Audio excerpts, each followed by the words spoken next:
Mari kita membuka Alkitab kita di dalam Injil Matius pasal 24. Matius pasal 24.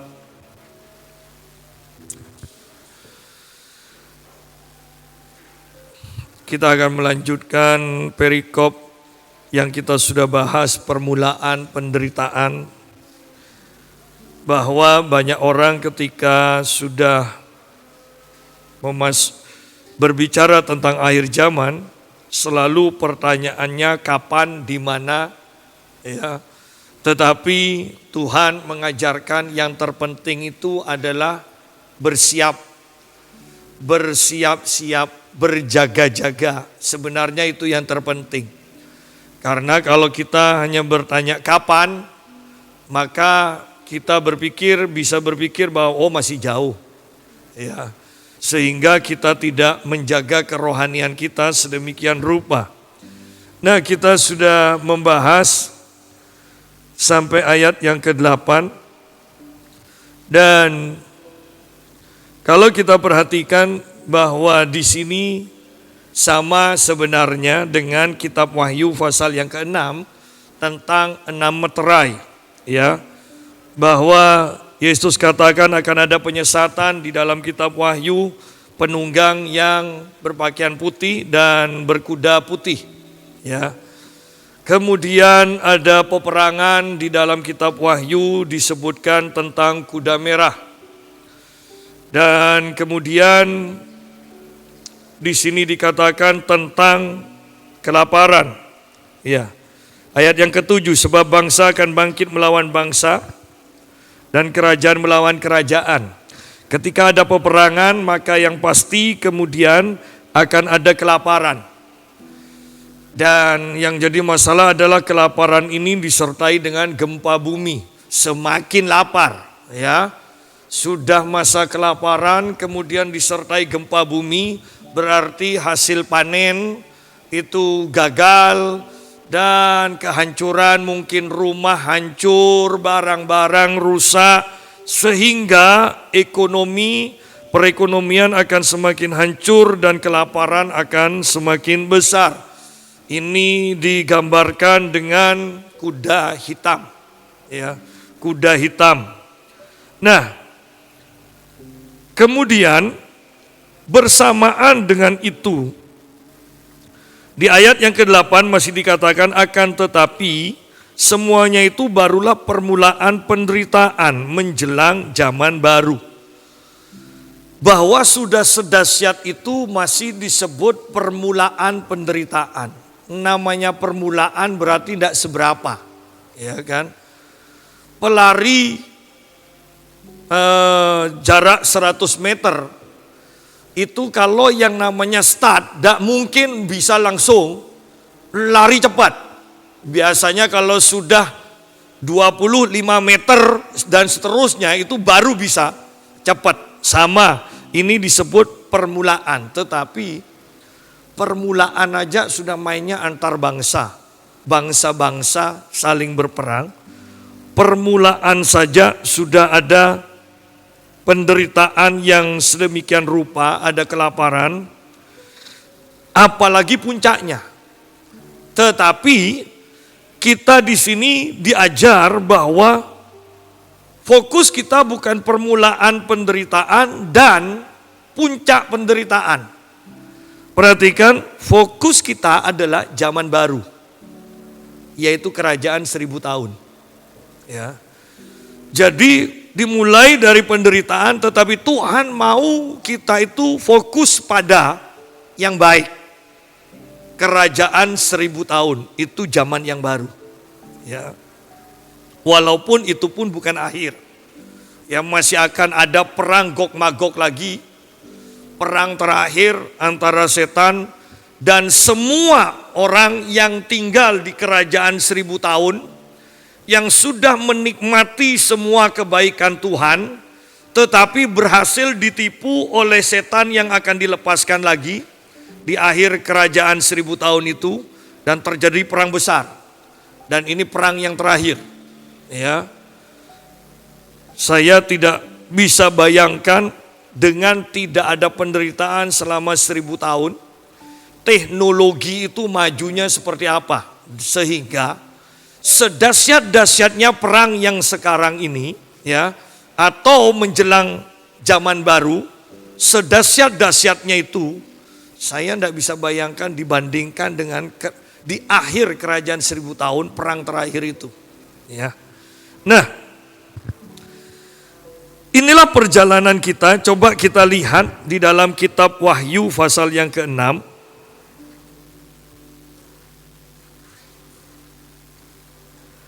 Wahyu pasal yang ke-6.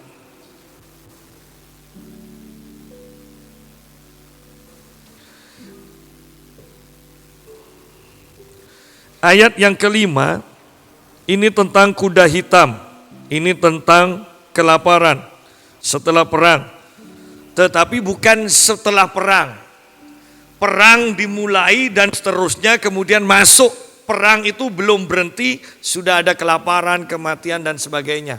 Jadi meterai 1 belum selesai, sudah meterai kedua, berarti sudah nyampur. Meterai 1, meterai 2. Meterai ketiga dibuka, berarti meterai 1, 2, 3. Meterai 4 dibuka, berarti 1, 2, 3, 4. Seperti itu, ya. Bukan meterai 1 berhenti, dilanjutkan ke meterai kedua. Tidak seperti itu.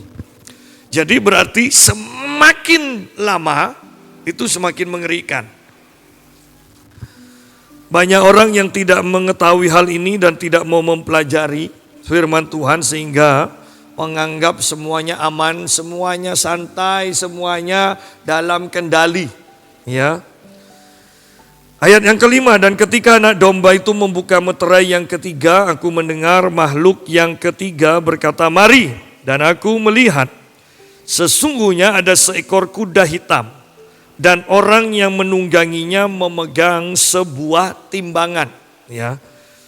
Hitam melambangkan kematian, kemudian memegang sebuah timbangan di tangannya. Dan aku mendengar seperti ada suara di tengah-tengah keempat makhluk itu berkata, "Secupak gandum sedinar dan 3 cupak jelai sedinar.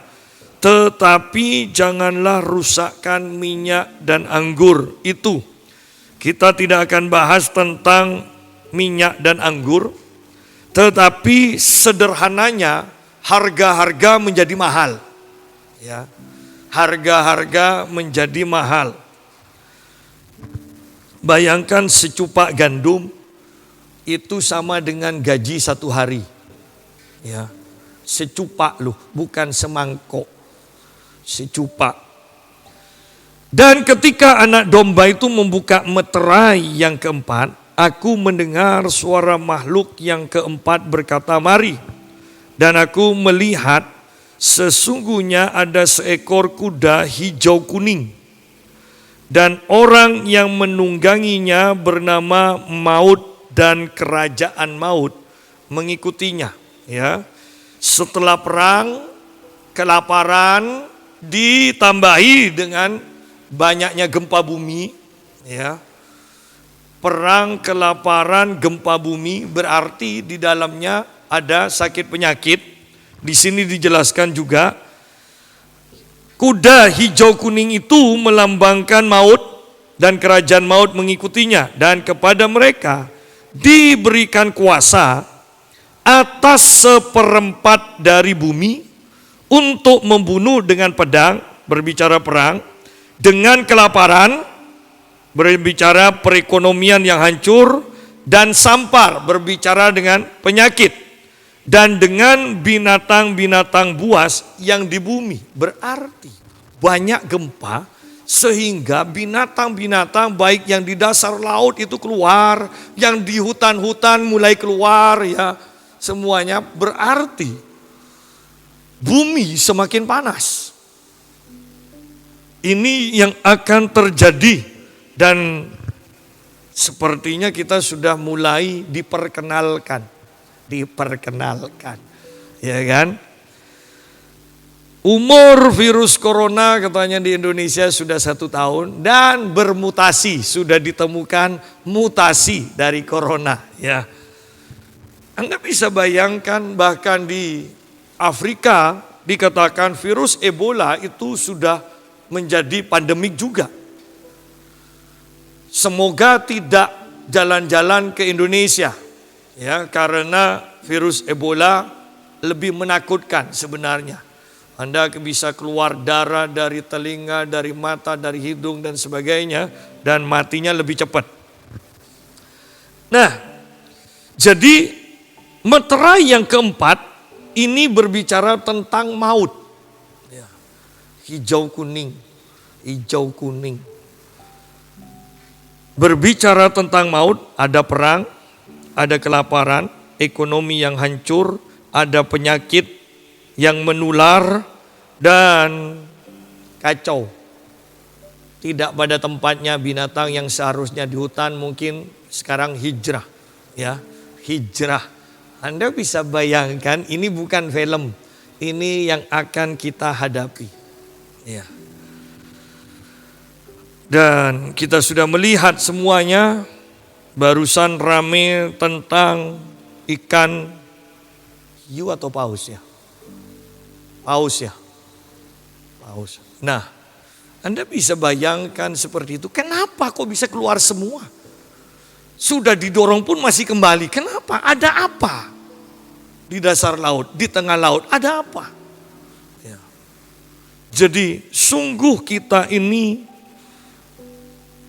harus mengandalkan Tuhan. Facebook hari ini saya lihat punyanya Pak Arief.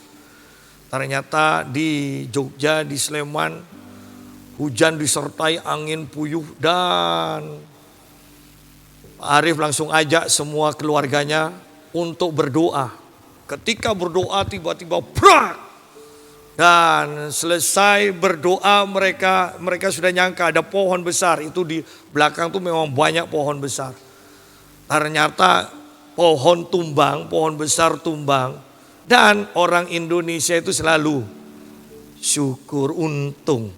Untung tidak kena ke rumah, untung tidak kena ke rumah tetangga. Karena itu pohonnya Pak Arief.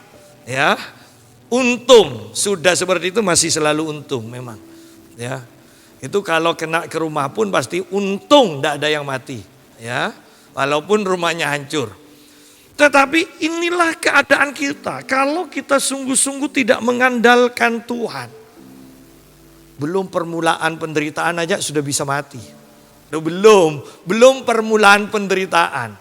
Ya kan? Oleh karena itu betapa pentingnya kita mengandalkan Tuhan.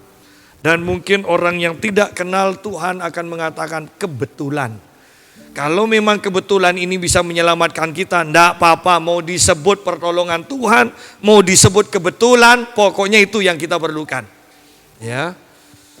Nah, jadi bisa bayangkan kembali 1/4 bumi itu akan mati terbunuh. 1/4 bumi. Kata Pak Kris Muntu kira-kira penduduk dunia 8 miliar, berarti 1/4, 2 miliar mati. Itu tidak bisa dibayangkan sudah. Ya. Orang kena virus corona saja ini, ya kan, sudah kelabakan. Ini sudah sama hidup, yang kena virus corona mungkin masih bisa jalan sendiri. Bayangkan 2 miliar tergeletak mati, itu bagaimana yang mengurusnya? Ya. Langsung aja buat jadi aspal aja kan. Tetapi ini yang akan terjadi. Sehingga kita sungguh-sungguh tidak bisa membayangkan. Tetapi yang kita bisa tetap percayai, Allah setia. Allah pasti menolong kita. Allah pasti akan menepati janjinya. Nah, setelah meterai yang keempat ini, kitab Wahyu berbicara tentang meterai yang kelima, itu berbicara tentang penganiayaan. Penganiayaan, ya. Dan ketika anak domba itu membuka meterai yang kelima, aku melihat di bawah mezbah jiwa-jiwa mereka yang telah dibunuh oleh karena firman Allah dan oleh karena kesaksian yang mereka miliki. Ya. Dan mereka berseru dengan suara nyaring, katanya, berapa lamakah lagi ya penguasa yang kudus dan benar Engkau tidak menghakimi dan tidak membalaskan darah kami kepada mereka yang diam di bumi. Dan kepada mereka masing-masing diberikan selai jubah putih, dan kepada mereka dikatakan bahwa mereka harus beristirahat sedikit waktu lagi hingga genap jumlah kawan-kawan pelayan dan saudara-saudara mereka yang akan dibunuh sama seperti mereka. Yang saya mau kita perhatikan di sini, ini orang-orang kudus yang dibunuh. Saya percaya ketika mereka dibunuh, ketika mereka dianiaya, doa mereka adalah, Tuhan, ampunilah mereka sebab mereka tidak tahu apa yang mereka perbuat. Mereka sudah percaya firman, mereka mentaati, ketika dianiaya mereka memberikan pengampunan dan memohonkan ampun. Tetapi perhatikan di sini. Di sini ternyata mereka minta keadilan Tuhan. Padahal mereka sudah memberikan ampun. Apa yang terjadi? Perhatikan. Bahwa walaupun secara jasmani kita melakukan firman Tuhan, memberikan pengampunan dan memohonkan ampun bagi orang yang menganiaya kita, tetapi ingat, manusia roh kita sebenarnya menjerit keadilan Tuhan harus dinyatakan. Oleh karena itu, tanpa kita itu mencaci maki, membalas kejahatan orang yang jahat yang menganiaya kita, sebenarnya roh kita yang terhubung dengan Tuhan ini selalu menjerit supaya keadilan Tuhan itu dinyatakan.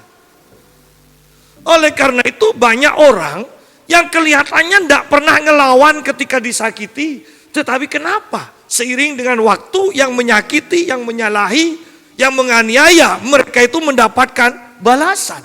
Kenapa? Karena sebenarnya di dalam roh mereka yang dianiaya itu, mereka menjerit kepada Tuhan. Jadi, main aman aja, tidak usah menyakiti orang lain. Ya kan? Main aman. Saya selalu katakan main aman. Nah, kembali kepada Matius pasal 24.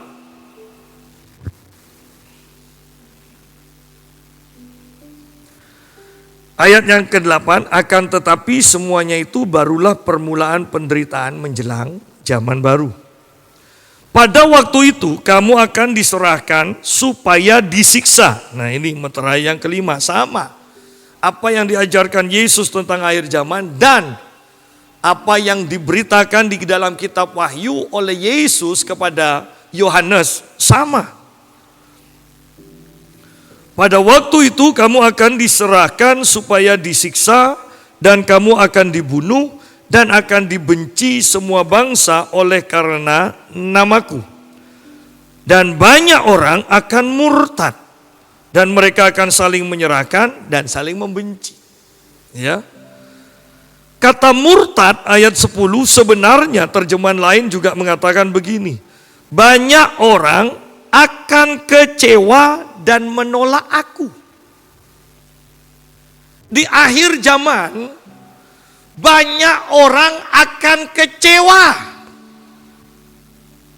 Yang paling gampang aja. Katanya Tuhan menjanjikan aku begini-begini. Mana? Kok justru yang terbalik yang terjadi? Loh kita ini kan perjalanan iman. Ya. Lihat akhirnya nanti baru. Jangan kecewa dulu dalam perjalanan, di tengah perjalanan. Belum selesai. Tetapi banyak orang yang kecewa dan menolak aku, kata Tuhan. Banyak orang akan kecewa. Anda perhatikan. Banyak orang yang kecewa. Katanya aku akan hidup sehat. Kok aku sakit? Kok lama tidak disembuhkan? Ini perjalanan iman. Ketika kita berpegang teguh pada pengakuan iman kita, terus berjalan dengan setia, engkau akan mendapatkan apa yang dijanjikan Tuhan. Katanya Tuhan akan memberkati aku. Mana justru aku kekurangan. Dan Alkitab katakan banyak yang akan kecewa. Tetapi saya mau katakan jangan kecewa. Ini perjalanan iman belum selesai. Kalau bahasa sederhananya yang kita kenal, Ya, jagoan biasa menang terakhir. Ya, jagoan. Dari awal itu kalah terus, tengah-tengah dicemooh terus, terakhir baru menang. Ya, sama kok. Kehidupan orang kudus juga seperti itu. Ya. Jadi jangan bangga kalau orang yang menyalahi orang yang kudus itu merasa, wah mana katanya Tuhan akan tolong. Tunggu tanggal main. Sekalipun orang kudus itu mengatakan sudah lupakan, ampuni Tuhan, aku mengampuni, aku memberkati orang itu. Perhatikan, roh mereka menjerit. Roh mereka menjerit. Kita mengampuni supaya hubungan kita dengan Tuhan tetap benar. Supaya tubuh kita tetap sehat. Jangan gampang marah, jangan gampang darah tinggi. Tetapi tanpa kita sadari manusia roh yang bebas di dalam kita ternyata terhubung dengan Tuhan dan minta keadilan. Nah, lihat di sini bahwa ketika kita disiksa, orang seperti ini berarti hanya orang yang kenal Tuhan sungguh-sungguh yang rela untuk disiksa demi imannya. Karena orang yang tidak kenal Tuhan sungguh-sungguh pada akhirnya akan mengatakan semua baik. Di sini dikatakan kita itu juga akan disiksa, dibunuh. Ini loh sebenarnya yang ketiga ini yang agak menakutkan. Dibenci oleh semua bangsa oleh karena nama Yesus. Dibenci semua bangsa. Sidang jemaat, bahwa orang-orang Kristen sekarang ini sudah dibenci oleh anggota-anggota PBB. Karena anggota PBB, ya, PBB mengatakan hanya orang Kristen aja yang tidak menghargai hak asasi manusia. Laki harus kawin sama perempuan, tidak boleh laki sama laki, perempuan tidak boleh sama perempuan. Loh, PBB itu membenci kekristenan. Karena PBB, di dalam PBB ada bagian bidang hak asasi manusia kan. Jadi kekristenan ini sekarang sudah mulai disorot, sudah mulai dibenci. Alkitab katakan, kalau kita mau lihat anak kita berhasil, jangan jauhkan rotan dari anak kita. Loh, Alkitab sudah ajarkan. Kalau anak kita nakal dan nurut, pukul. Ya. Tetapi sekarang hak asasi yang mukul di Amerika bisa masuk penjara walaupun itu orang tuanya. Sidang jemaat, bahwa di sini jelas Yesus katakan sebelum ada PBB, Yesus sudah katakan bahwa kamu akan dibenci semua bangsa oleh karena namaku. Karena aturan-aturan yang Tuhan tulis, ini banyak yang akan menentangnya. Ya. Jadi inilah akhir dunia.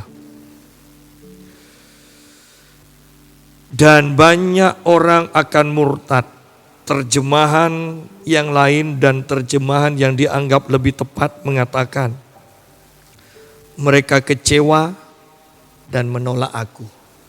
Kecewa dan menolak Yesus. Yang paling remeh yang kita harus hati-hati. Jangan biarkan hati kita kecewa. Suami kepada istri, suami orang tua kepada anak, anak kepada orang tua, istri kepada suami, jemaat kepada gembala atau pemimpin-pemimpin rohani kepada jemaat. Jangan kecewa. Pak, tapi saya kan tidak berbuat dosa, saya tidak berzina. Tetapi ketika kita kecewa, aliran sungai kehidupan di dalam kita langsung tersumbat. itu tidak bisa mengalir lagi. Sama aja dengan kita mati secara rohani. Berapa banyak orang kecewa. Bahkan di dalam kekristenan, berapa banyak orang kecewa. Kenapa sekarang banyak ajaran tentang menolak perpuluhan? Itu hanya manipulasi hamba-hamba Tuhan yang ingin kaya. Karena mereka kecewa. Kenapa banyak perpindahan demi perpindahan gereja A ke gereja B dan sebagainya? Kenapa? Karena kecewa. Enggak Pak, saya enggak kecewa, hanya enggak cocok. Pasti kecewa. Percayalah pada saya, pasti kecewa. Dan ketika engkau kecewa, engkau sama aja sudah menolak Tuhan. Tapi kan masih Kristen Pak. Sidang jemaat, ketika aliran sungai ini yang mengalir biasanya kemudian tersumbat, kasihmu akan Tuhan atau roh yang menyala-nyala itu sudah tidak ada. Untuk membangkitkan lagi bagi orang yang punya hubungan intim sama Tuhan, saya mau katakan, untuk membangkitkan lagi, untuk melepaskan sumbatan itu, sukar, butuh tekad yang kuat. Biasanya merasakan hadirat Tuhan, sekarang tidak merasakan hadirat Tuhan dalam persekutuan kita. Kemudian kita harus terus masuk sampai merasakan hadirat Tuhan. Saya mau katakan ini tidak mudah. Belum tentu 1 hari, belum tentu 2 hari, belum tentu 1 minggu. Tetapi engkau harus terus mendobrak. Ini yang punya hubungan dengan Tuhan. Ya. Bagaimana kalau yang tidak punya saat teduh dengan Tuhan? Maka yang tersumbat akan terus tersumbat. Sehingga sebenarnya walaupun KTP-nya masih Kristen, kita sudah tidak punya hubungan dengan Tuhan lagi. Sudah tidak ada aliran sungai kehidupan. Dan hanya orang-orang yang bodoh yang mau melakukan itu di saat seperti sekarang. Akhir dari akhir zaman. Ya, akhir dari akhir zaman. Dan banyak orang akan murtad. Atau kecewa dan menolak aku. Berarti orang yang kecewa hanya masalah waktu pasti menolak Tuhan. Orang yang kecewa sama saja dengan murtad. Tidak taat.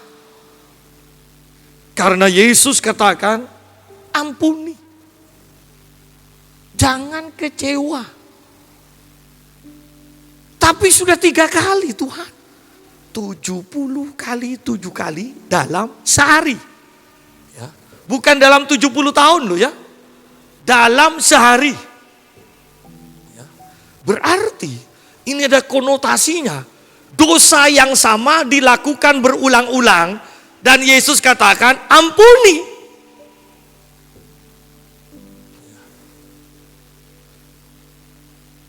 Kalau tidak, kita akan kecewa. Terus hidup dalam kekecewaan.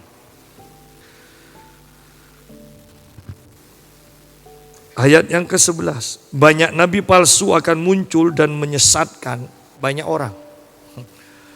Banyak nabi palsu akan muncul dan menyesatkan banyak orang. Seperti yang saya katakan tadi. Bukankah ini adalah penyesatan, ini kejadian yang pertama. Ini kuda putih. Ini meterai yang pertama.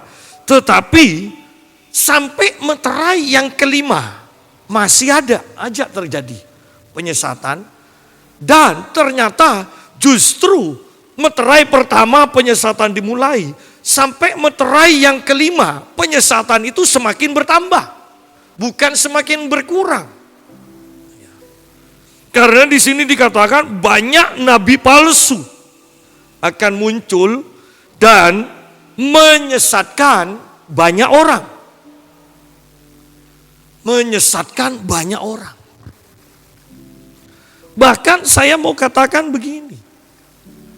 Gereja Ketika sudah tidak percaya lagi dengan karunia-karunia roh, gereja itu sudah disesatkan. Gereja yang tidak percaya lagi bahwa pernikahan itu satu kali seumur hidup, kecuali karena kematian. Gereja sudah disesatkan. Dan tingkat penyesatan yang sudah ada ini akan masuk ke dalam tingkat penyesatan yang semakin parah. Sehingga di sini dikatakan banyak nabi palsu akan muncul dan menyesatkan banyak orang. Dan karena makin bertambah ya, kedurhakaan, saya sederhanakan aja lah. Kenapa durhaka? Karena kecewa, pasti karena kecewa kembali. Karena kecewa. Dan orang yang kecewa itu omongannya, kalau memang tidak munafik ya, pasti pedes, tajam omongannya. Pasti tajam. Ya. Dan karena makin bertambahnya kedurhakaan, maka kasih kebanyakan orang akan menjadi dingin. Tidak mungkin orang kecewa sekaligus bisa memanifestasikan kasih. Ketika kita kecewa, maka kasih kita akan semakin dingin. Ya. Ketika kita kecewa di dalam gereja, kalau Anda pelayanan, Anda akan melepaskan pelayanan, tetapi tetap masih di gereja. Ketika kekecewaan ini bertambah lagi, Anda akan mengurangi waktu-waktu ibadah Anda. Ketika kekecewaan ini mulai bertambah lagi, Anda akan pindah gereja. Ketika kekecewaan ini bertambah lagi, Anda akan mengaku Kristen tapi tidak pergi ke gereja lagi.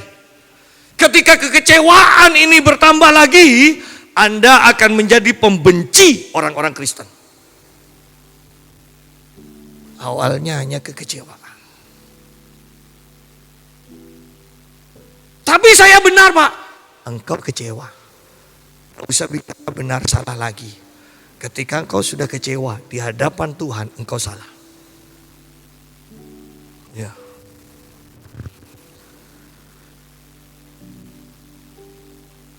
Jadi kedurhakaan itu akan semakin bertambah dan kasih kebanyakan orang akan menjadi dingin. Tetapi Tuhan menginginkan seperti yang kita bahas, orang-orang pilihannya itu setia. Orang yang bertahan sampai pada kesudahannya akan selamat. Rabu yang lalu kita juga bahas bahwa penyesatan yang terjadi di ayat 24, sebab Mesias palsu dan nabi-nabi palsu akan muncul dan mereka akan mengadakan tanda-tanda yang dahsyat dan mujizat-mujizat sehingga sekiranya mungkin mereka menyesatkan orang-orang pilihan juga. Mujizat perlu, tetapi saya mau katakan firman Tuhan itu sungguh harus kita miliki. Karena nanti mujizat dengan firman yang kita dapatkan, itu ketika bertemu hati kita, ketika kita punya firman, kalau memang mujizat ini bukan dari Tuhan, firman itu akan membuat kita gelisah. Ini tidak cocok. Ya. Lebih daripada itu, di dalam kitab 1 Yohanes pasal yang kedua, pengurapan itu tetap tinggal di dalam kita. Dan dikatakan kita mengetahui segala hal. Artinya bahwa ketika kita diperhadapkan dengan mujizat palsu, kita akan tahu, oh ini bukan dari Tuhan. Tetapi kalau kita tidak hidup di dalam pengurapan dan nurut kepada pengurapan yang di dalam ini, ya, bedanya orang perjanjian lama bahkan seperti Daud saja, seperti Nabi Samuel yang dahsyat, seperti Musa. Itu pengurapan, mereka hanya mendapatkan pengurapan dari luar, dari atas. Sewaktu-waktu Tuhan mengurapi, mereka melakukan mujizat, kemudian Tuhan akan pergi lagi. Di waktu yang lain Tuhan akan datang lagi mengurapi, pengurapan dari atas, dari luar. Tetapi orang perjanjian baru tidak. Mereka itu mempunyai, ketika percaya Tuhan Yesus, mereka dapat pengurapan yang di dalam, yang akan membuat kita haus akan Tuhan, yang membuat kita bisa membedakan ini ajaran benar atau ajaran salah. Dan ketika kita mentaati pengurapan yang di dalam ini, maka Tuhan juga akan mencurahkan pengurapannya dari atas, sehingga kita melakukan mujizat, mendemonstrasikan kuasa. Tetapi pengurapan yang di dalam akan membuat kita teguh dalam iman. Oleh karena itu, orang yang mengandalkan pengurapan yang dari luar saja, misalnya ketika pengurapan itu datang, mujizat kesembuhan itu bisa terjadi. Begitu dahsyatnya. Tetapi ketika orang ini sendiri sakit, orang ini tidak bisa disembuhkan. Orang ini harus ketika dia sehat, dia harus membangkitkan pengurapan yang di dalam ini loh. Pengurapan yang di dalam ini yang akan membuat firman itu aktif dan akan menyembuhkan dirinya. Oleh karena itu ketika Kathryn Kuhlman yang menyembuhkan orang dan membangkitkan orang sakit tanpa dia menjamah. Di usianya yang sudah tua dia sakit. Dan dia mati dengan penyakitnya. Dia tidak bisa menyembuhkan dirinya sendiri. Ketika Oral Roberts datang menjenguk Kathryn Kuhlman. Oral Roberts yang ketika mengadakan KKR, kalau dia akan nunggu sampai jari-jarinya menjadi merah dan menjadi panas, baru dia akan keluar dari kamar dan mari kita akan adakan KKR dan kesembuhan akan terjadi. Kalau tangannya tidak panas, tangannya tidak menjadi merah jari-jarinya dan menjadi panas, dia tidak akan keluar dari kamarnya. Walaupun jadwal KKR sudah ada, dia tidak akan melayani. Dia akan tunggu terus. Dan ketika Oral Roberts ini datang menjenguk Kathryn Kuhlman, Kathryn Kuhlman katakan begini, jangan tumpangkan tanganmu kepadaku, karena aku akan sembuh pasti. Aku sudah tahu ini waktunya aku menghadap kepada Tuhan. Jangan tumpangkan tanganmu. Pengurapan yang di luar akan membuat engkau melakukan mujizat, kesembuhan, mendemonstrasikan kuasa. Tetapi pengurapan yang di dalam akan menjaga imanmu, akan menjaga kerohanianmu. Sehingga kita sungguh harus bertumbuh dengan pengurapan yang di dalam ini. Kelihatannya, Pak kurang dahsyat. Oh ya, tapi menghadapi apapun juga engkau tidak akan tergoyahkan. Bahkan di sini masuk ke dalam ketika kau disiksa pun, pengurapan yang di dalam akan menguatkan engkau untuk menanggungnya. Itu pentingnya pengurapan. Jadi di sini dikatakan banyak nabi palsu akan mengadakan mujizat yang dahsyat. Tujuannya bahkan sekiranya mungkin mereka akan menyesatkan orang-orang pilihan juga. Sehingga penting kita yang sudah bertahun-tahun ikut Tuhan, pengurapan yang di dalam itu biarkan mengajar kita. Kalau Paulus dalam kitab Romanya mengatakan, roh itu bersaksi dengan roh kita. Bahwa roh itu memimpin langkah-langkah kita, itu Paulus katakan. Rasul Yohanes dengan istilah yang lain sebenarnya sama aja. Pengurapan itu akan mengajar kau akan segala hal. Nah, kemudian ayat 22 itu merupakan penghiburan. Lihat orang pilihan Tuhan itu. Dan sekiranya waktunya tidak dipersingkat, maka dari segala yang hidup tidak akan ada yang selamat. Akan tetapi oleh karena orang-orang pilihan waktu itu akan dipersingkat. Nah, seperempat penduduk bumi meninggal. Itu sebenarnya terjadi karena Tuhan masih memperhatikan orang-orang pilihan. Kalau enggak, semuanya mati. Karena Alkitab katakan kita ini garam. Garam itu melindungi dari kerusakan, melindungi dari kehancuran. Itu garam. Jangan berpikir karena kita bekerja, karena pasangan kita mungkin yang bukan Kristen kemudian menyombongkan diri. Kalau bukan karena aku, kamu tidak bisa jadi seperti ini. Oh, jangan. Saya takutnya karena pasangannya yang Kristen yang sungguh-sungguh dengan Tuhan. Itu sebenarnya yang melindungi usaha dari pasangannya yang tidak percaya Tuhan atau tidak sungguh-sungguh dengan Tuhan. Ada garam di rumahnya, yaitu pasangan hidupnya mungkin. Mungkin anak-anak merasa, wah karena saya sudah kuliah sampai S2, S3, makanya saya berhasil, saya kaya. Jangan, saya takutnya dia berhasil gara-gara ada garam, mungkin mamanya yang rajin mendoakannya. Minggu kalau kita kalau diizinkan Tuhan kita akan bahas tentang kuasa dari istri, ya, istri yang cakap. Amsal pasal 31 kita akan bahas itu. Nah, kita lihat kembali sekarang masuk ke dalam siksaan yang berat dan Mesias palsu. Ayat 15. Oh, kita lompat. Ayat 14 dulu. Dan Injil kerajaan ini akan diberitakan di seluruh dunia menjadi kesaksian bagi semua bangsa. Sesudah itu barulah tiba kesudahannya. Barulah tiba kesudahannya.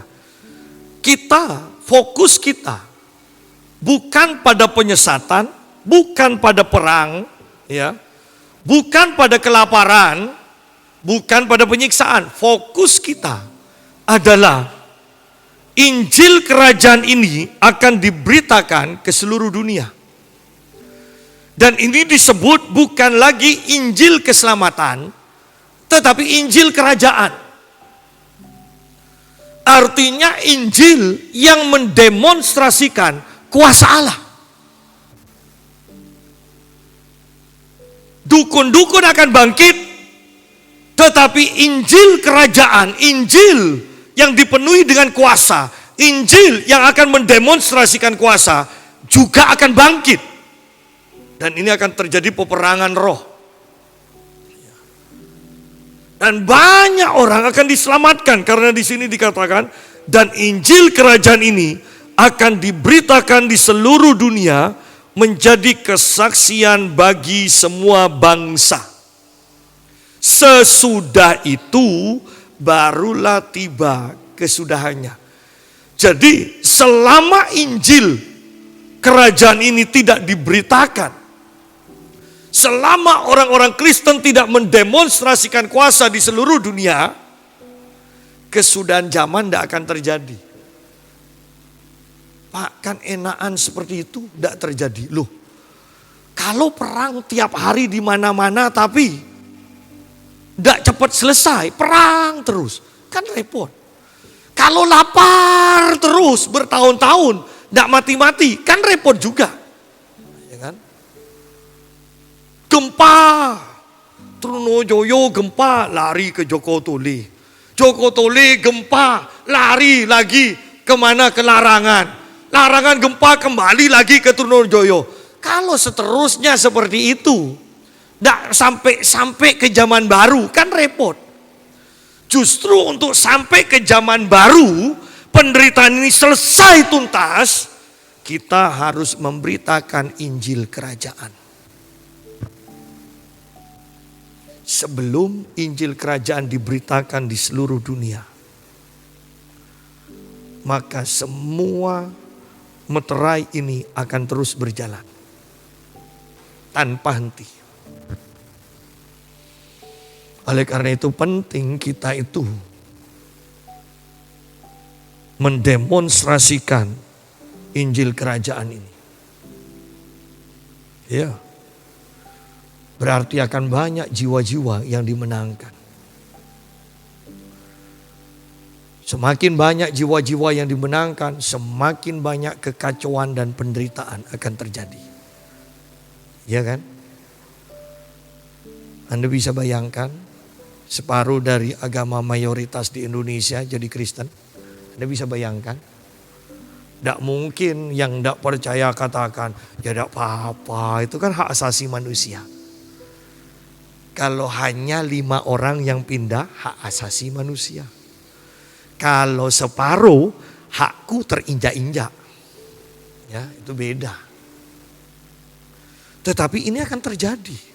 Bayangkan ketika orang dalam ketakutan, ketika orang dalam bahaya dan mendapatkan perlindungan dari demonstrasi Injil kerajaan, Injil yang penuh dengan kuasa.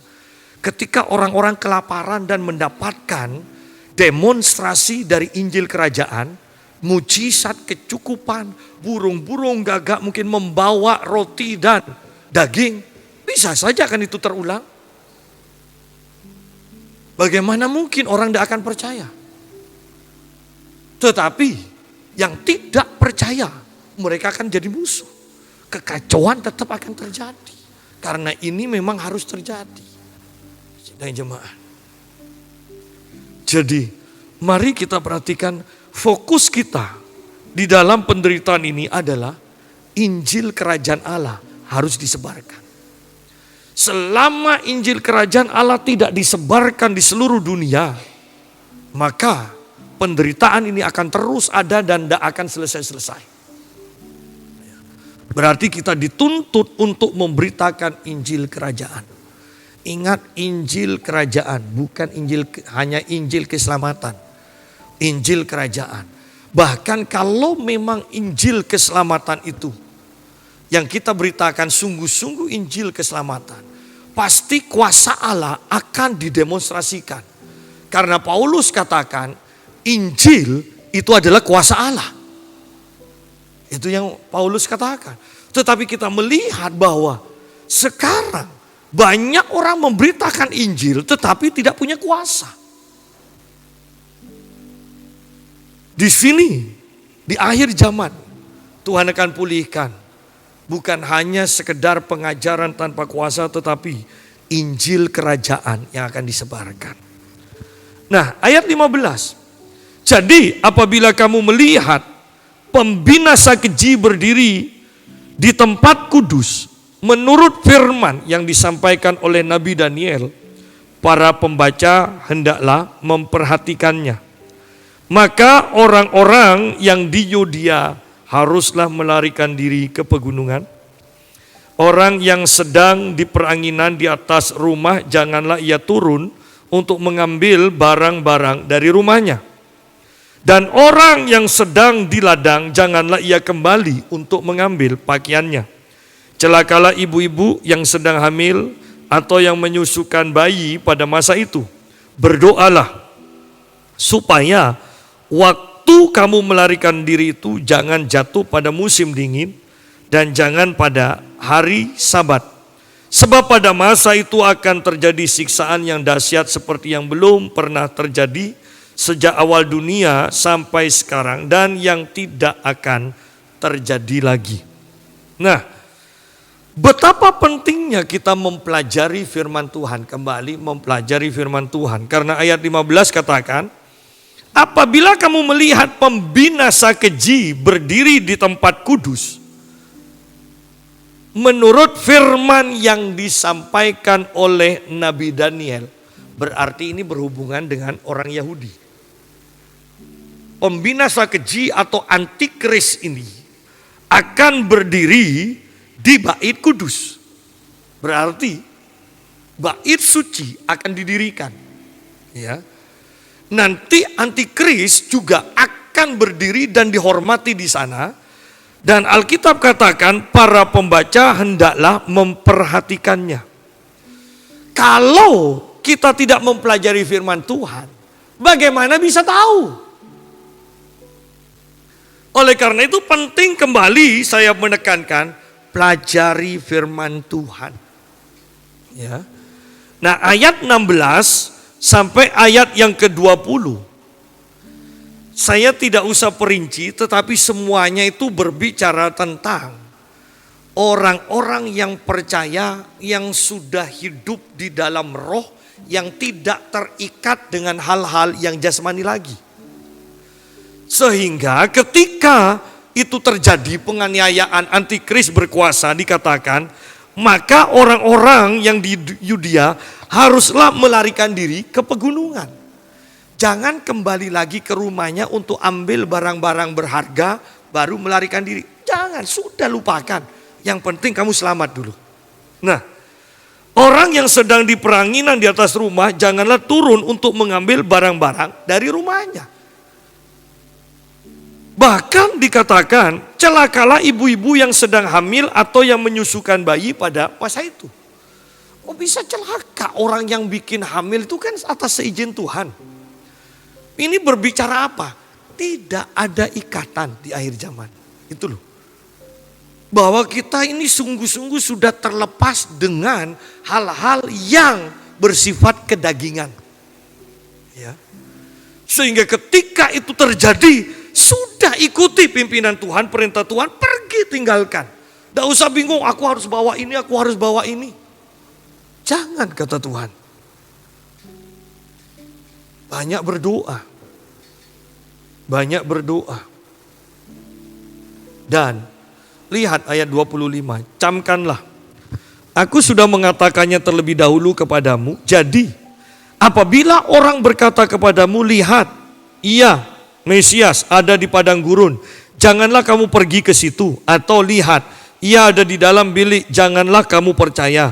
Sebab sama seperti kilat memancar dari sebelah timur dan melontarkan cahayanya sampai ke barat, demikian pula lah kelak kedatangan Anak Manusia, di mana ada bangkai, di situ burung nasar berkerumun. Sidang jemaat, jelas di sini dikatakan penyesatan itu masih akan berlangsung dan terus berlangsung.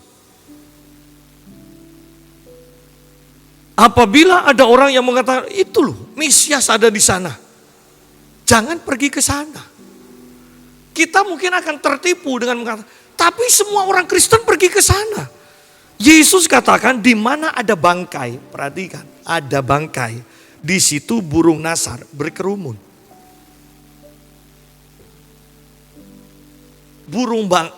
Di mana di sini dikatakan bangkai, berarti kan bukan sesuatu yang kudus kan?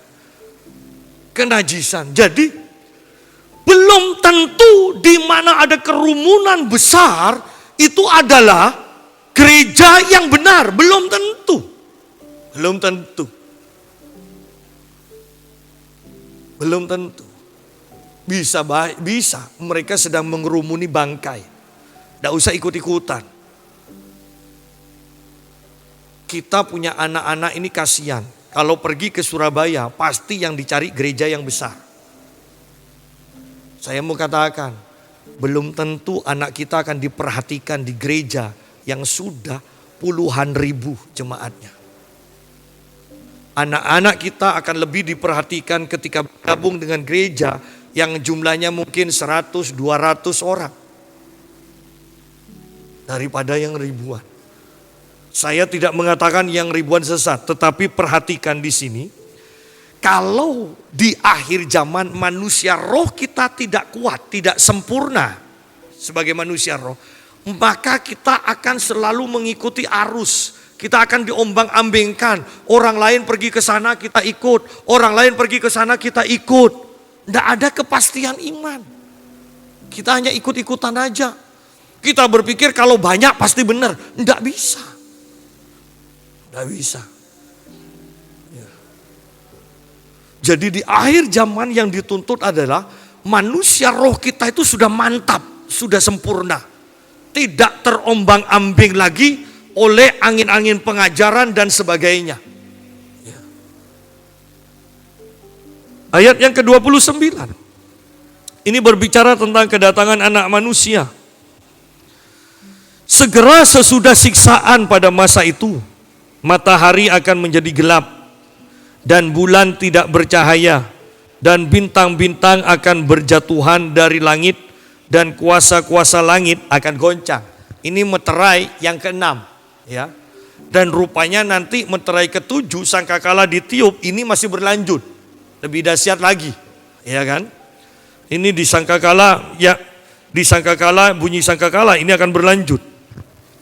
Pada waktu itu akan tampak tanda anak manusia di langit, dan semua bangsa di bumi akan meratap, dan mereka akan melihat anak manusia itu datang di atas awan-awan di langit dengan segala kekuasaan dan kemuliaannya.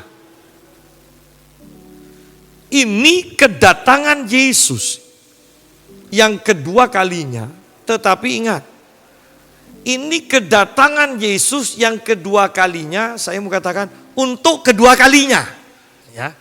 Karena kedatangan Yesus yang kedua kalinya, yang pertama untuk yang bingung ya. Kedatangan Yesus yang kedua kalinya itu ada dua. Yang pertama ini ayat 31.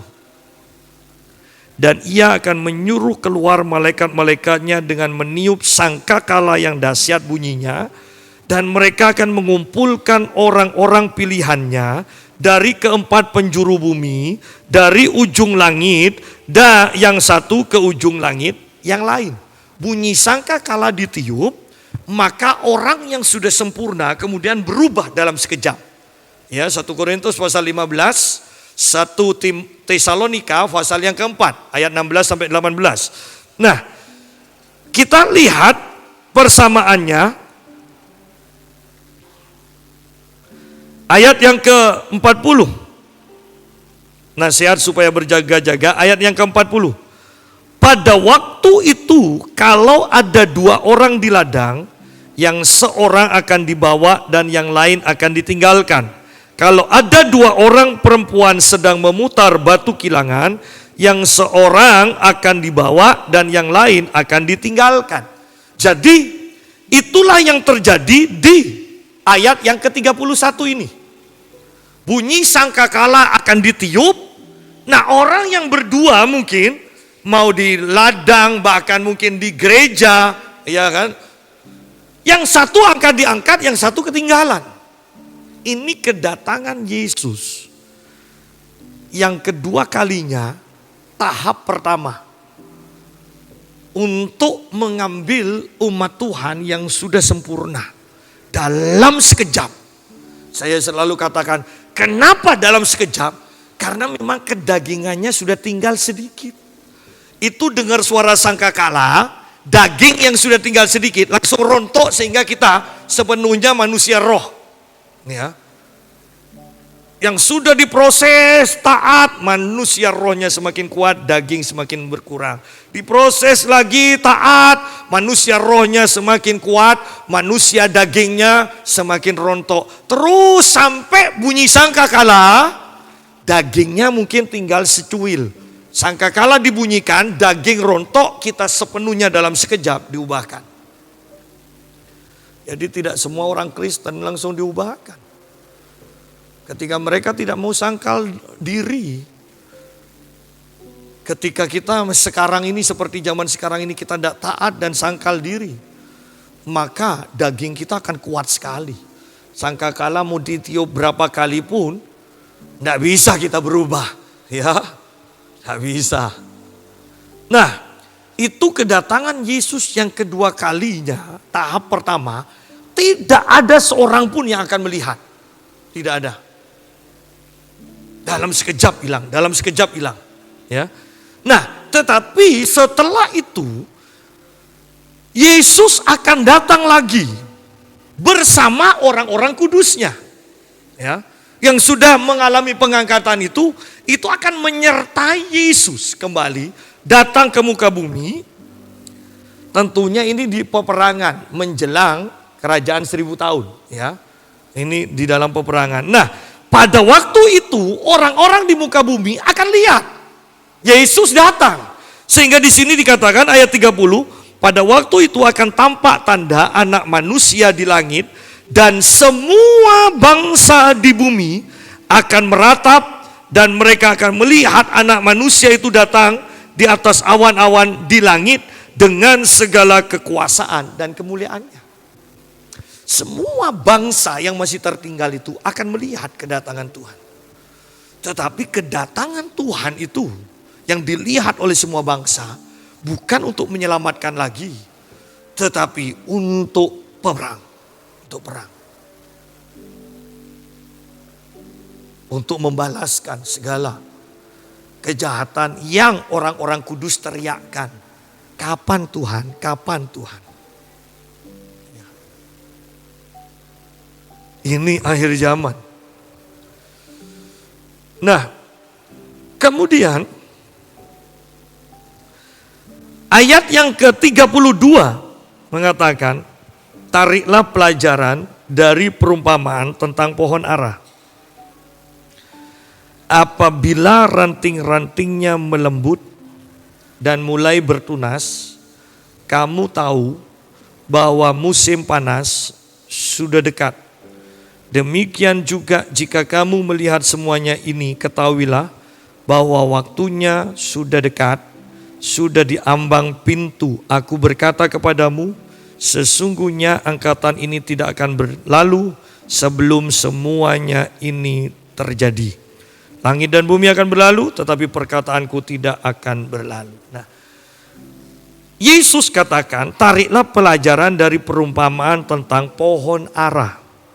Apabila ranting-rantingnya melembut dan mulai bertunas, ranting-rantingnya mulai bertunas, kamu tahu bahwa musim panas sudah dekat.